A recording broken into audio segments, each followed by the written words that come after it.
What is up, YouTube? Will here, and today I have something very special. It is not just a review. This is like an all-encompassing thing on all of Toriko, all the chapters of Toriko, because what was just released in the last day or so has relevance to the latest chapters of Toriko. So let me just explain what was just released. Funimation has just released episode 109 of Toriko anime series, and so first off, if you don't know, this is pretty much like the cartoon animation parallel to the manga.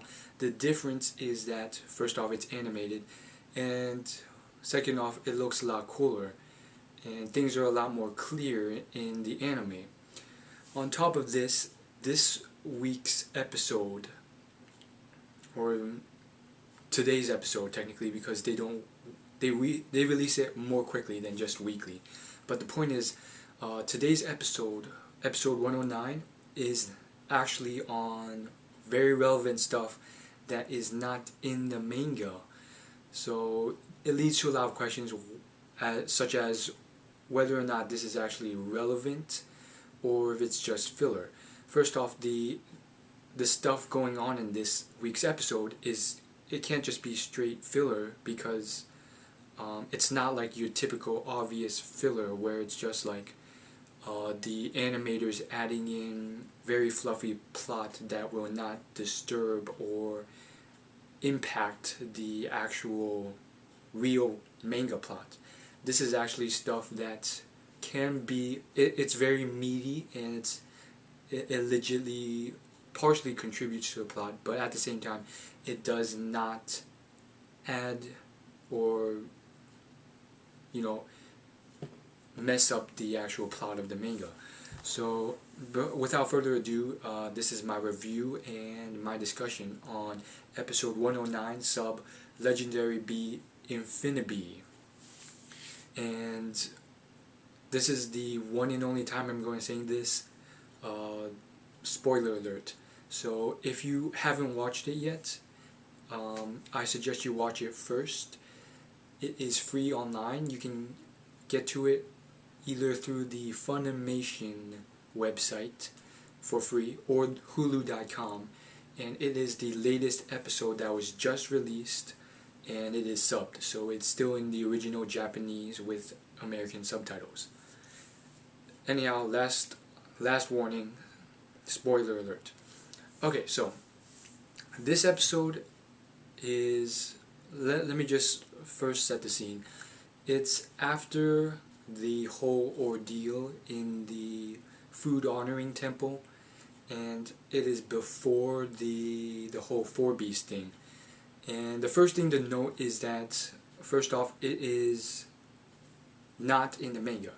I made sure I checked the manga, and I checked the Wikia for Toriko, and it is very clear now that all the stuff introduced in this chapter, which is very relevant, was not in the manga. This was the very first introduction in the anime, and there's so much stuff that was not even talked about. So starting off, you have the very first scene, and you see Yu, who is a chief director in the Bishokukai, in the Bishokukai lair next to a huge pile of bones, and he's talking to the chief waiter slash personal aide to Midora, the leader of the Bishokukai.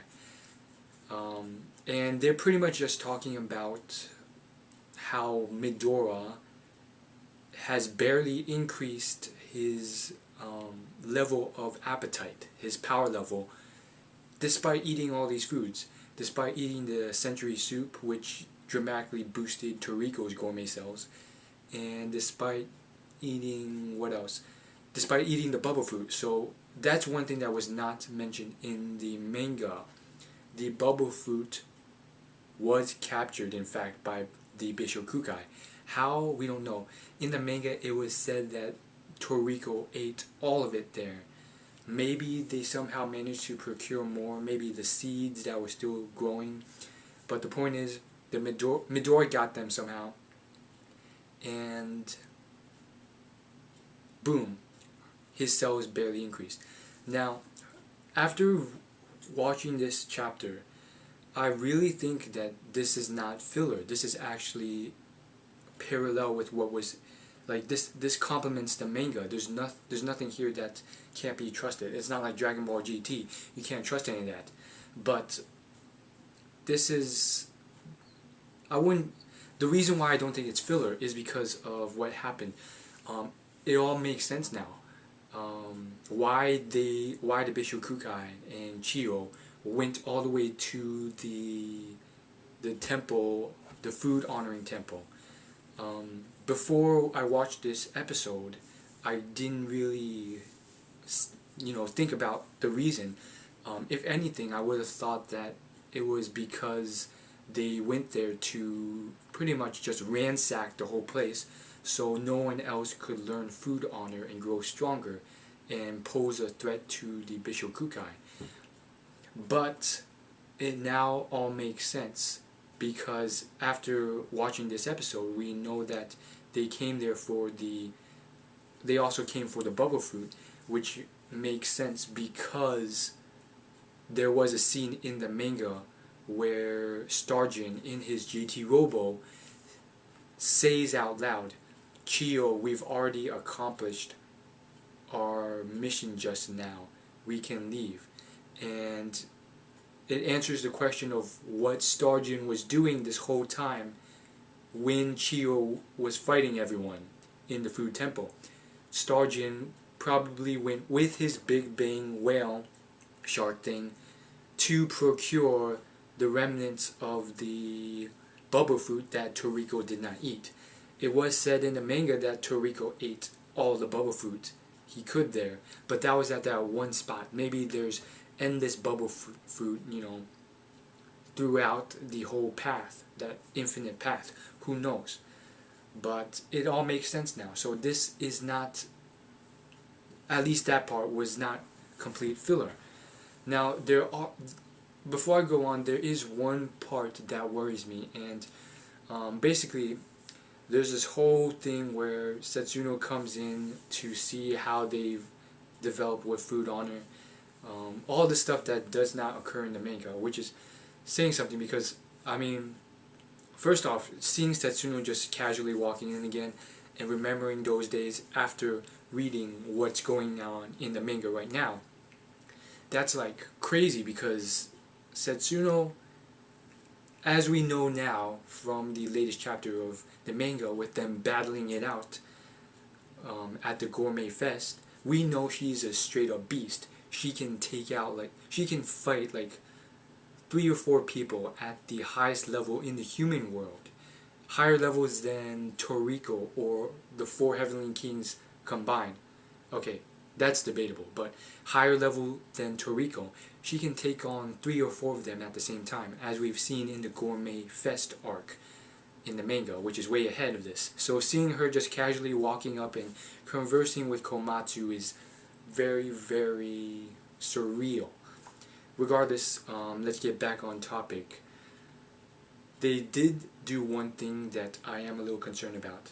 Komatsu is seen constantly having this bit of unease, and we see this several times throughout the scene, and then it's revealed in the middle of the scene, in the middle of the episode, why.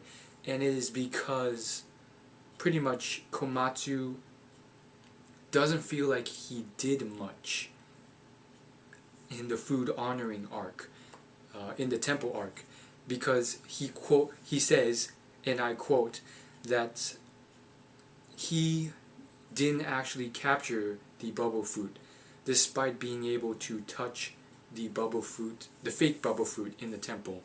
And he also feels like, despite being able to cut the ingredients and remove the poisonous sac from the pufferfish, he doesn't feel like his skills match those of all the people he met when he went to study food honors, such as the guy with the red ninja guy, I forgot his name, and Chinchin-sama.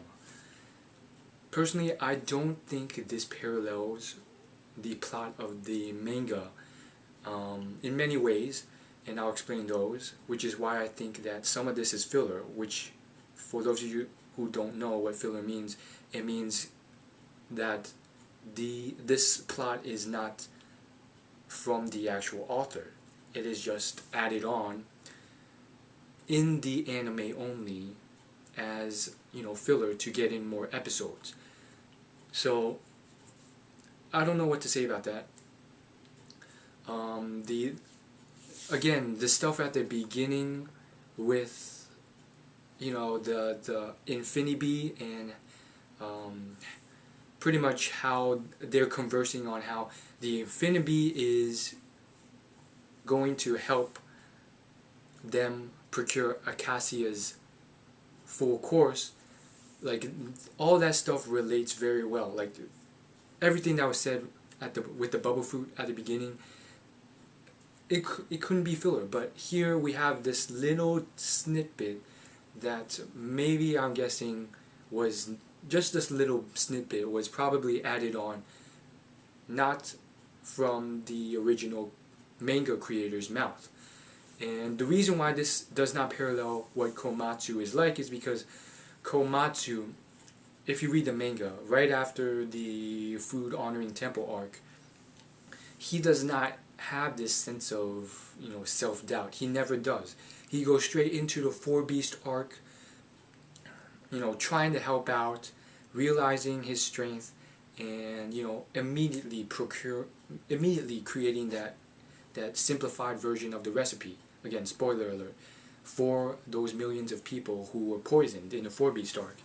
And, the red ninja guy, I'm sorry, someone will have to leave a comment about his name because I forgot his name, but the red ninja guy, goes on to explain how Komatsu, showed his talent afterwards in, simplifying all these recipes at his restaurant so that common people could eat them. And so I think this was filler. I'm not going to elaborate too much on it. That's as far as I go regarding that. But back to the beginning with you and the waiter conversing in the Bishokukai temple or castle or whatever. They pretty much say that the INFINIBEE is something in a gourmet world that only, travels in places with lots of golden light. And it has been shown to be able to move between the human world and gourmet world. And this bee is attracted to certain courses in Acacia's full course menu. And so if they can get this bee, it will help them a lot in finding the full course, which is something that Midora needs to completely level up his gourmet cells dramatically, because right now all these things are not doing much to his power level because he's already at such a high power level. So I'm thinking, first off, none of this is in the manga. I've double checked, and it's very interesting. So we'll see how this goes, because this very short arc does not end here, and this is not the first time they've done something like this. They've done a very short mini curry arc that was definitely not in the manga, and it was very, very filler, that arc. Pretty much they went to get curry, and then they couldn't get it because of like a very small issue, and then they solved it and they got the curry. It lasted 2 episodes. So I'm assuming this is going to be something very similar to that. I for sure like it because, you get kind of sick of watching the same thing you read in the manga over and over again. So I like this a lot because it's not just straight filler fluffy stuff that can be added but does not actually contribute to the plot. This actually contributes to the plot immensely. And so you have the involvement with the Bishokukai, and you have this bee. And so basically what ends up happening, again spoiler alert, Setsuno sets them out to get this golden wheat, which they find very, very easily. They ask a local fisherman, which leads me to believe that, again, this might be filler, and again, that this is just going to be a mini arc. But they get to the place, they get the wheat very easily, even though it's quote-unquote a super special preparation ingredient. They pretty much just wear sunglasses so the wheat doesn't blind them, and then they pick it up. So it was a little too easy, so I'm thinking it's filler. Again, that's the last time I'm going to say it's filler.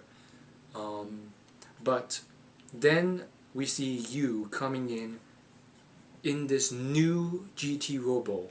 It has all these markings, it has this new alloy, it has camouflage abilities, speed abilities, and it's super, super sensitive. And apparently you is one of the best in all of the Bishokukai at using GT Robos, which is a big problem because that means he's better than Starjin, better than all these other people who have very formidable powers that can take on Toriko. So this is why it leads me again to thinking it might be filler, because I mean, you're sending out one of the top people in the Bishokukai, who is one of the best at controlling GT Robos, in the new form of a GT Robo to take on Toriko, despite him having food on her. As we see in the future in the 4-Beast arc, I mean, Toriko is not that strong yet. I mean, he had a lot of difficulty taking out the final form of the 4-Beast, along with the other 3 Heavenly Kings. So I'm thinking, this is going to be tough. Fortunately, we see that the GT Robo has a flaw, which is it's too sensitive, and despite the robot not taking any damage from the flying forks, you as the user senses it and feels it. Despite this, he uses camouflage, which Toriko counters immediately by sniffing out the alloy, and the fight ends there with you asking the little short midget guy, who's helping out, facilitating the GT Robo back at the Bishokukai headquarters. He tells this guy, whose name is Jojo, we finally figure out his name. In fact, it's not even on Wikia right now. His name is Jojo. That is apparently his name. So they ask Jojo to crank up this suit to or you ask, excuse me, not they, you, the chief director, asked Jojo to crank this GT Robo to full power, which is very dangerous because this is just a prototype, and that's what Jojo says. Despite Jojo's protest, you demands Jojo to do it, despite Jojo saying, it's just a prototype, it can't handle it. So he does that, and that's when the arc ends, or that's when the episode ends. So what do I think will come of this? I think it is a mini arc. I think it is a fresh breather from just re-summarizing the manga, and I believe it will be a mini arc. So I'm thinking it will end in the next episode. Most likely what will happen, they fight. I'm 90% sure that you should be stronger.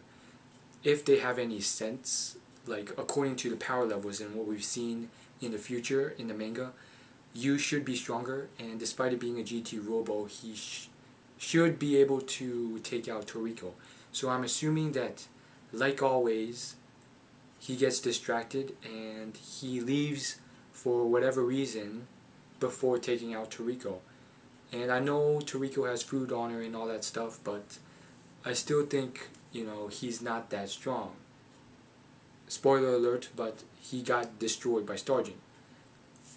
So eventually what happens, I'm thinking, my prediction is, he takes out Toriko, but he gets distracted by the INFINIBEE, but he is unable to catch it, or we don't see what happens after that.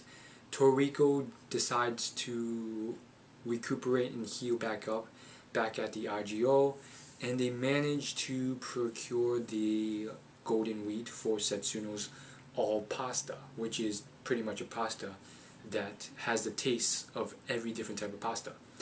And then from there, Toriko goes on to think about how he's still very weak and he still has a lot of growth to do.